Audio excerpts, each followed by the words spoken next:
بسم اللہ الرحمن الرحیم۔ عشق اور محبت کی دکان دیکھی ہے آپ نے؟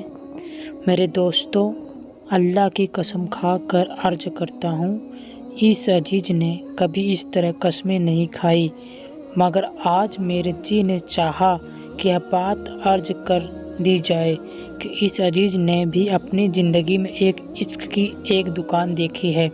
اس کے گواہ حضرت حکیم عبداللطیف صاحب بیٹھے ہیں۔ وہ عشق کی دکان چکوال میں دیکھی تھی۔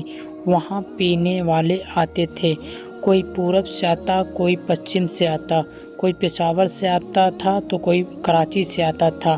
کہیں سے منیر صاحب چلے آ رہے تھے تو کہیں سے حکیم عبداللطیف صاحب آ رہے تھے، کہیں سے مولانا نعیم اللہ صاحب آ رہے تھے، کہیں سے کوئی عشق کی پڑیا لینے آتا تھا، کہیں سے کوئی عشق کا پیالہ پینے کے لیے آتا تھا۔ یہ عشق کے سودائی، یہ محبت الہی کے مانگتے، یہ محبت الہی لینے والے فقیر بےتاب ہو کر اپنے گھروں سے کھینچے چلے آتے۔ یہ وہاں جاتے تھے، وہاں ایک محسن اور شیخ تھے جن کی زندگی اللہ رب العزت کے حکموں کے مطابق ڈھل چکی تھی، جن کا سینہ عشق الہی سے بھر چکا تھا۔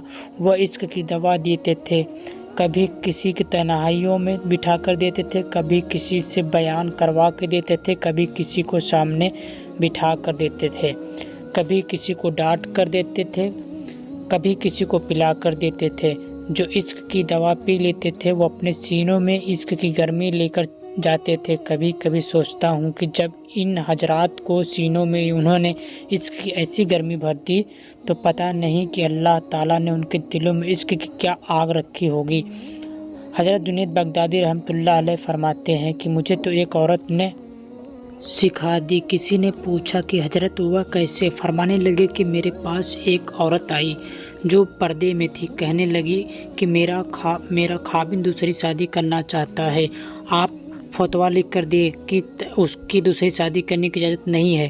انہوں نے سمجھایا کہ اللہ کی بندی، اگر وہ اپنی ضرورت کے تحت دوسری شادی کرنا چاہتا ہے تو شریعت نے 4 تک کی شادی کی اجازت دی ہے، میں کیسے لکھ کر دے سکتا ہوں؟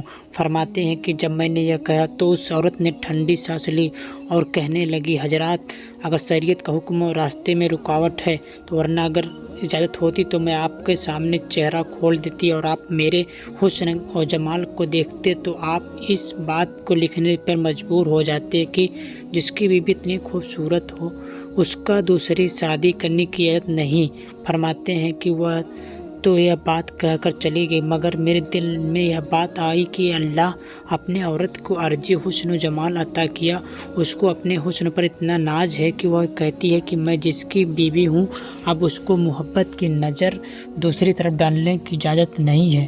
تو یہ پروردگار تیرے اپنے حسن و جمال کا کیا عالم ہے، آپ کہاں پسند کریں گے کہ آپ کے ہوتے ہوئے کوئی بندہ محبت کی نظر کسی غیر کی طرف اٹھا کے دیکھ سکے؟